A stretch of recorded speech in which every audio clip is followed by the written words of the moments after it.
About 3 months ago. I called it Riverbank. It's you can see the initial making of the tank back then. But as you can see, the tank desperately needs maintenance. Actually, what I've done is I've revamped the tank. Initially, I had Eleocaris parvula in the tank. I wasn't satisfied with the results, so in a nano tank, I like to use Glossostigma. So what I've done is I've revamped the area to reflect the Glossostigma.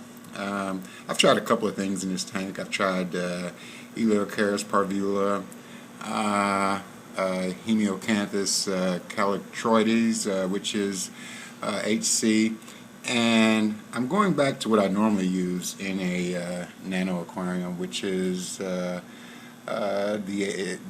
Glossostigma, because it's a good nutrient sponge and it grows fairly quickly and it gives you a nice clean look in a nano tank. But at any rate, I had a lot of people buy the Glossostigma from me this weekend on eBay, so I wanted to show you how to plant it, or at least how I do it. Normally in a big aquascape, and I normally don't do it in a big aquascape, but it can be done.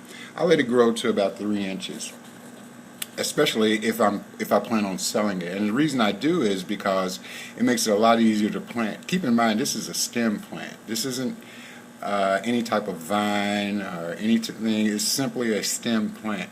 So if you think of it in that way, it makes it a lot simpler to understand how it grows. In order to get, I just planted this stem, by the way. That's the reason it's leaned over.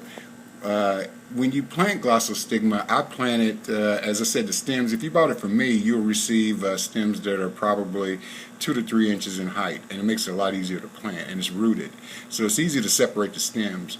I found that if you buy the Glossostigma attached to the moss, the nutrient-rich moss, well, first of all, you have to separate it, and then in order to plant it correctly, you can plant the entire ball of moss, whatever that stuff is, cotton, and the nutrient sponge. Those are some shrimp in the tank. This one's full of cherry reds. I didn't know I had that many in there, but there are quite a few, by the way.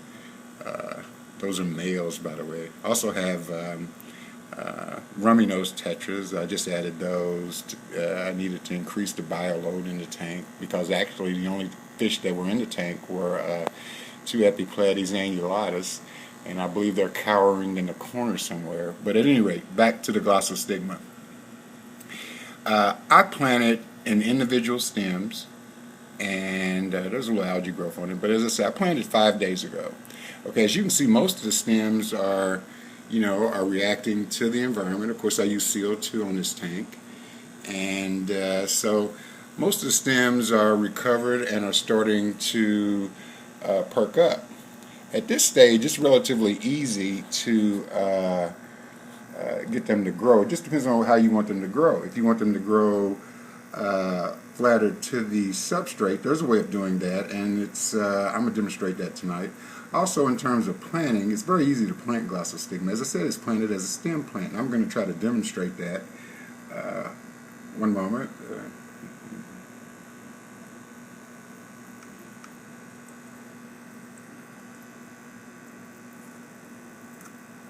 Okay, here we go. Alright. I use, if I can find it, oh, there it is. I use tongs, and this is typical of what I send out, okay?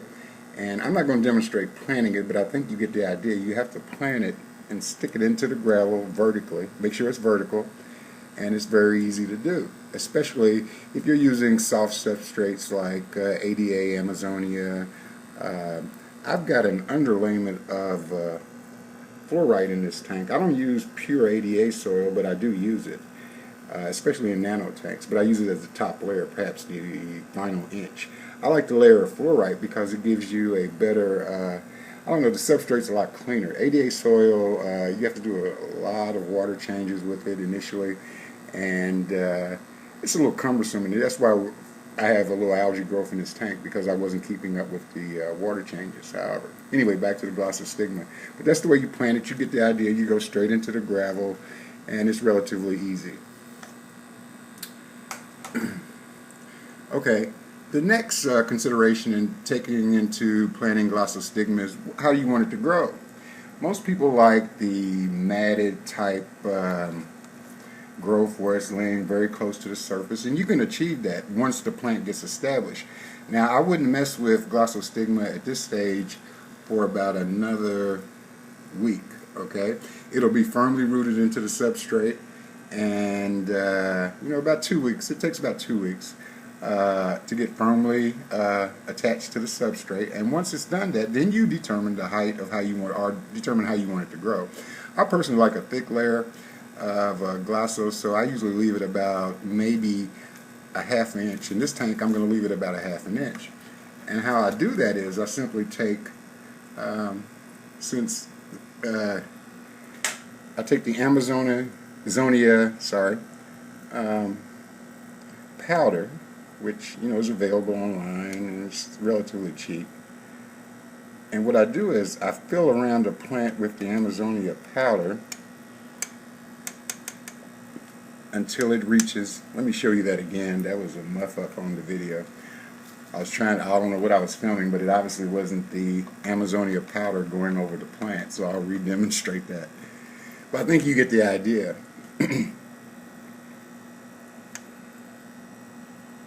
And you simply fill around the plant until you get it exactly at the height you want it.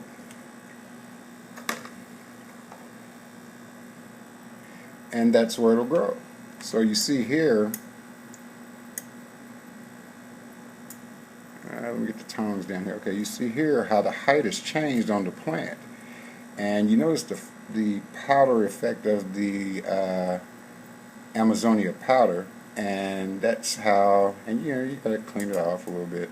But what you do is you bring it to the height of where you want it to grow, and it'll be firmly rooted already when you add the extra or the additional Amazonia powder. So consequently what happens is the plant itself will send off side shoots off of the stem. So the growth will be a lot quicker and it'll be more substantial. But I just wanted to make this video, but you can see if I pan back a little bit, you can see the Amazonia powder, how the height has changed above the around the plant. So that's how I grow Glossostigma. Now, it's worked for me, and I grow a ton of it. I mean, to me, it's a very easy plant, and I especially like the effect of the Glossostigma in a nano aquarium. And it grows relatively quickly. It's a great nutrient sponge, and I just like to say to those people out there at eBay that purchased this plant from me, good luck. And this video is for you because I wanted to show you how I planted it and maybe give you some ideas on how to place it in the aquarium and so forth. But once again, thank you for watching my video, and you guys, good luck keeping your fish. Thanks, bye.